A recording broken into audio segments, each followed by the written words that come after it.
राधे राधे दोस्तों, आपका स्वागत है आपके चैनल भारत की कहानियाँ। आइए आज एक कहानी सुनाते हैं, जादुई गुलाबी साड़ी। तो कहानी शुरू करते हैं। बहुत समय पहले की बात है। एक छोटे से गांव में राधा नाम की एक लड़की रहती थी। राधा की सादगी और खूबसूरती पूरे गांव में प्रसिद्ध थी। वह हमेशा अपनी माँ के साथ खेतों में काम करती और परिवार की देखभाल करती। उसकी माँ एक शानदार नजरिया और साहस की मिसाल थी। एक दिन उसकी माँ ने उसे अपनी पुरानी गुलाबी साड़ी दी और उससे कहा, यह साड़ी हमारे परिवार की धरोहर है, इसे अच्छे से रखना। राधा ने साड़ी को बहुत ही स्नेह से संभाल कर रखा। वही साड़ी उसकी माँ की थी और उससे भी पहले उसकी दादी की। लेकिन राधा को इस बात का बिल्कुल भी अंदाजा नहीं था कि यह साड़ी केवल एक साधारण साड़ी नहीं थी, बल्कि जादुई थी। एक रात जब राधा सो रही थी, उसे एक अजीब सा सपना आया। उसने देखा कि उसकी साड़ी के चारों ओर एक हल्की रोशनी फैली हुई थी और साड़ी से सुनहरी चमक आ रही थी। अचानक एक परी उसकी साड़ी से प्रकट हुई और बोली, राधा, ये साड़ी जादुई है, इसका प्रयोग तुम्हारे जीवन में खुशियां और समृद्धियां लाने के लिए कर सकती हो। सुबह उठते ही राधा ने अपनी माँ से इस सपने के बारे में बताया, लेकिन उसकी माँ ने इसे सिर्फ एक सपना मानते हुए कहा, राधा, सिर्फ तुम्हारी कल्पना हो सकती है, परंतु अगर तुम्हें विश्वास है तो इस साड़ी को पहनने में कोई हर्ज नहीं है।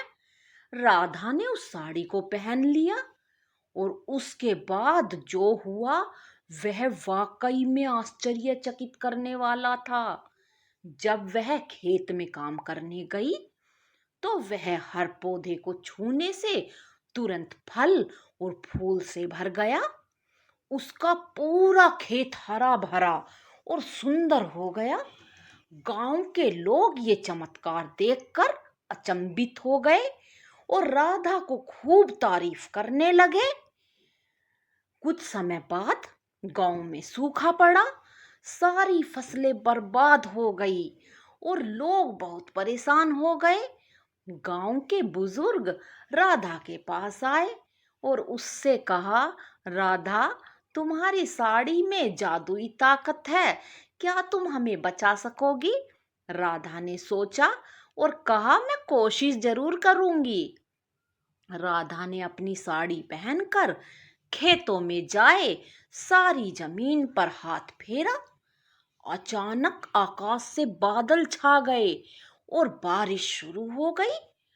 पूरे गांव में खुशी की लहर दौड़ गई।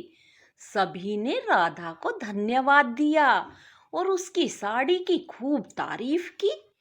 गांव के राजा को भी इस चमत्कार के बारे में पता चला। राजा ने राधा को अपने दरबार में बुलाया और सम्मानित किया। राजा ने राधा से कहा, तुम्हारी साड़ी ने हमारी प्रजा की जीवन को खुशहाल बना दिया है, तुम सच में एक महान आत्मा हो। राधा ने उस साड़ी को केवल लोगों की भलाई के लिए इस्तेमाल किया। वह समझ गई थी कि साड़ी की ताकत से सिर्फ अपने लाभ के लिए, कुछ पैसे के लिए नहीं करना, यह नहीं बल्कि दूसरों की मदद करने का मौका मिलता है। उसने अपनी जिंदगी उसी तरह बिताई और सबकी प्रिय बन गई।